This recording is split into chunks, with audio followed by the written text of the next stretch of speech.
बताओ, कैंसर हो गया, वो सड़ रहा है, मार परेशान है, बोले मरना ही नहीं है, अब तो उसकी बड़ी समस्या है, अरे मरेगा तो नया शरीर प्राप्त करेगा।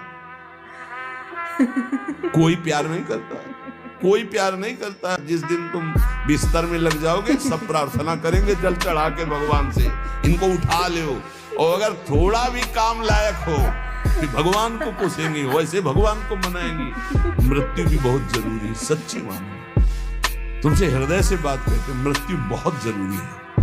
आप अज्ञान के कारण बुरा मानते हैं कि भगवान ऐसा, भगवान का 3 खेल हो रहा है। पहले पागलपन छोड़िए और खेल को समझिए।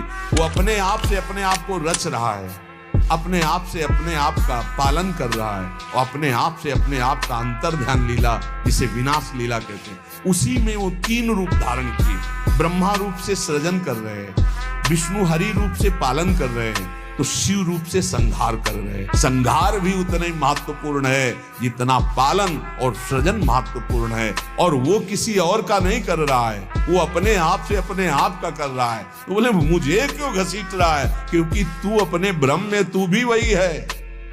ये ना जानने के कारण तू अपने, और सच्ची मानिए एक और आनंद की बात, कि ये सब विनाश का विनाश हो रहा है। जिसका सृजन हो रहा है उसी का पालन हो रहा है, उसी का विनाश हो रहा है। तेरा ना सृजन हुआ है, तू ब्रह्मा का बनाया हुआ नहीं है? ब्रह्मा का बनाया हुआ ये 3 शरीर है, स्थूल सूक्ष्म कारण। ब्रह्मा का बनाया हुआ ये 3 लोक,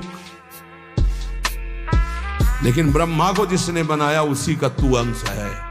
तू कोई कृति नहीं है किसी की, तू किसी की कृति नहीं है, कृति में फंस गया है बस, इसलिए तू आकार मचा रहा है।